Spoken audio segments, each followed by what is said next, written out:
नमस्कार।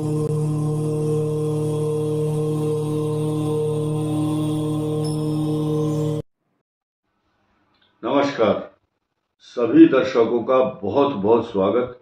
कर्क राशि के जातक विशेष रूप से इस बात को समझेंगे कि आपके लिए अगले कुछ दिनों में कौन कौन से ग्रहों का विशेष परिवर्तन आपके लिए क्या लेकर आया है और क्या एक्शन और रिएक्शन होंगे उन ग्रहों के, मैं आपको स्पष्ट रूप से बताने का प्रयास करूंगा। लेकिन इससे पहले आप समझिए, ये 3 ग्रहों की युति यहां चंद्र, सूर्य और बुध, बुधादित्य योग बन रहा है। अमावस्या, अमा शब्द का मतलब होता है इकट्ठा होना, वासस्य इति, जब वास हो जाता है 2 ग्रहों का एक जगह तो उसको बोलते हैं अमावस्या। जिस दिन अमावस्या होगी उस दिन चंद्रमा और सूर्य एक ही राशि पर होंगे और ये महीना कर्क राशि का ही चल रहा है। आज के परिवेश में आप देखेंगे, जब कर्क में सूर्य और चंद्रमा होंगे, सुख देते हैं ये दोनों। अच्छा खान पान, अच्छे दूध घी के प्रोडक्ट, लेकिन व्यर्थ की भागदौड़, अशांति, चिंता, तनाव, टेंशन जरूर देते हैं। सारी बातें बताऊंगा। ये बुधादित्य योग बना रहा है, आपकी पर्सनालिटी में 4 चांद भी लगाता है। साथ साथ इस विश्व के अंदर सिर्फ एक राशि है, 12 राशियां हैं, उनमें एक अकेली राशि ऐसी है। ये भाग्यशाली क्यों है? क्योंकि कर्क राशि एक ऐसी राशि है जिसमें एक ग्रह अवश्य स्वग्रही होता है। ये बात अलग है कि कर्क राशि के जो बच्चे हैं वो हाइपर सेंसिटिव, इमोशनल, भावुक हो जाते हैं जल्दी, और मन चलायमान रहता है इनका, और कमल के पत्ते पर जैसे जल की बूंद स्थिर नहीं रहती, या आपका थर्मामीटर टूट जाता है तो उसके अंदर जो मर्क्यूरी है वो गिर जाता है, तो उसको इकट्ठा करना बहुत मुश्किल है। इसी प्रकार का आपका जो मन है वो चलायमान है, हिलता रहता है, एकाग्रता नहीं ला पाता। और यही कारण है कि अगर किसी ने छोटी सी भी बात कह दी कोई जो आपको अनुकूल नहीं लगती है, तो रात को भी और दिन में आप उसको पीरो करके बैठ जाते हैं, गले के अंदर डाल लेते हैं, और वो आपके लिए तनाव का, डिप्रेशन का, अशांति का, एंजाइटी का, नेगेटिव थॉट्स आपके लिए तनाव का कारण बनता है। तो आपको सबकी बात सुननी है, लेकिन किसी भी बात को गले से नीचे नहीं उतारना। इधर से सुनी, इन और आउट, भूल जाओ। इस संसार में आपके भले के लिए जो बात कह रहा है, अच्छी लगे ग्रहण कर लो, नहीं तो जाने दो। आपके भाग्य को छीन करके कोई माई का लाल अपनी पॉकेट में नहीं डाल सकता। अगली बात, कर्क राशि वाले भाग्यशाली ही रहते हैं। अब देखिए, आज की तारीख में ये जो शनि है 130 डेज वक्री हुआ है, और वक्री का मतलब अष्टम भाव का स्वामी भी है, अष्टम की ऊपर दृष्टि भी डालेगा। आप ये समझिए, ये शेरनी है, लोयन है, ये लोयन की जो फीमेल है, उसका जंगल में ये टेंडेंसी रहती है, चारों तरफ इधर उधर घूमती है, लेकिन अपनी जो संतान है, ये संतान है शनि की, यानी कि इनका स्वामी है ये। ऐसे शेरनी अपनी संतान की तरफ कंसिस्टेंसी, कंसंट्रेट करती रहती है। उसको कोई दिक्कत तो नहीं, वो परेशान तो नहीं, कोई हमला तो नहीं कर रहा है, भूखा तो नहीं है बच्चा। जिसे माता रक्षा करती है, ऐसे ही शेरनी अपने बच्चे की तरफ ध्यान देती है। फिलहाल जो कंडीशन बनी हुई है, शनि हाल ही में 29 मार्च को यहां से गए, यहां पदार्पण किया है मीन में, और अब रेट्रोग्रेड हो गए 138 डेज।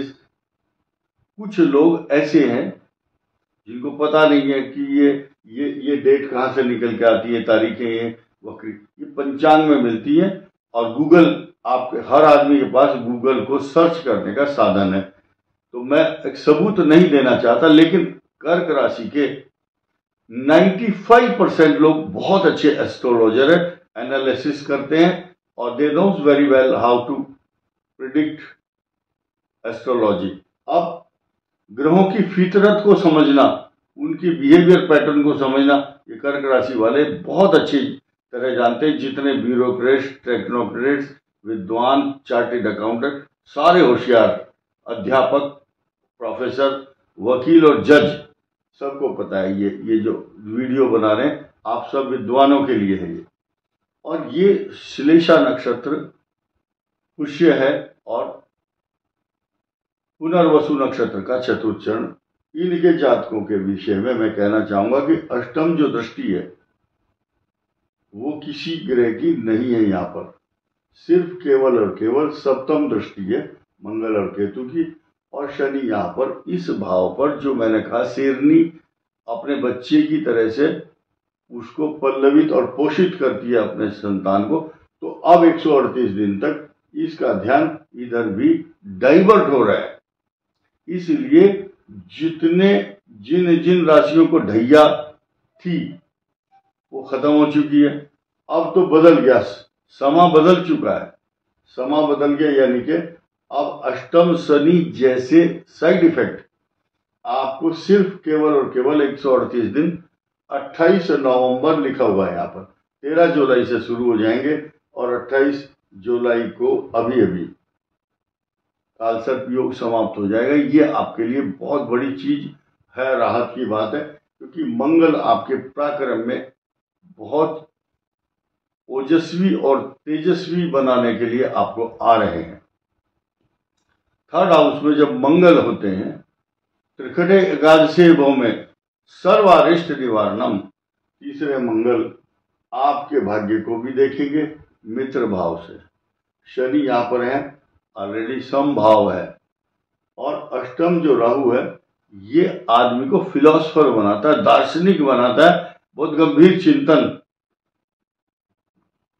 90% बहुत बड़े बड़े वैज्ञानिक आविष्कार करने वाले, मिसाइलों के परीक्षण करने वाले महात्मा या बहुत बड़े रिसर्च स्कॉलर, डीप नॉलेज वाले और गुफाओं में तपस्या करने वाले, भगवान को प्राप्त करने वाले तथा पूर्व जन्म के जो उन्होंने धर्म कर्म पूजा पाठ किए होंगे उसकी याद भी ये दिला देता है।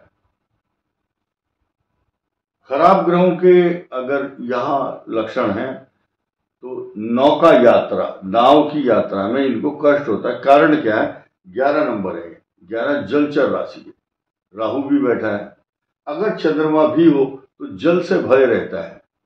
अब दिस इज डिपेंड अपॉन आप शुक्ल पक्ष में जन्म लिया या कृष्ण पक्ष में, चंद्रमा के जो बल है, क्षीण चंद्रमा है आपका या शुभ है, ये निर्भर करता है। शुक्ल पक्षी पंचमी से कृष्ण पक्षी पंचमी तक चंद्रमा मजबूत, बलवान, और उसके जो 15 दिन बचे, 15 दिन उसमें चंद्रमा कमजोर। शास्त्र कहता है, चंद्रमा को श्राप दिया हुआ है कि 15 दिन तुम घटोगे और 15 दिन बढ़ोगे। तो इसीलिए अधिकांश लोग वृद्धि के समय, जब शुक्ल पक्ष होता है, ज्यादातर उस समय वो काम करते हैं जिससे वृद्धि होती है। तो ऐसी स्थिति में चंद्रमा के पॉजिटिव होने और नेगेटिव होने का जो प्रभाव है उसके मन पर पड़ता है। उसका मन 15 दिन उदास रहेगा, 15 दिन अच्छा रहेगा। जैसी चंद्रमा मनसो जातः, मन के ऊपर ही सब कुछ है, और मन के हारे हार है, मन के जीते जीत, मन से ही लड़ाई लड़ी जाती है।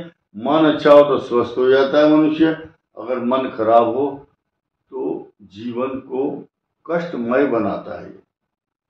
पानी से बचना चाहिए, सच्चा मोती 8 रत्ती जरूर गले में पहनना चाहिए।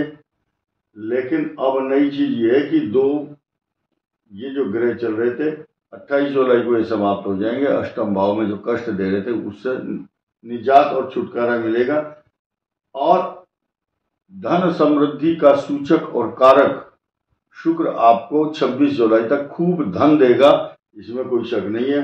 धन समृद्धि के योग हैं। कालसर्प योग 28 जुलाई को आपका ऑटोमेटिक ये समाप्त हो जाएगा। शारीरिक कष्ट पा रहे कर्क राशि के जो लोग थे उनको कहना चाहूंगा, अब आपको कोई कष्ट परेशानी बहुत बड़ी नहीं आएगी।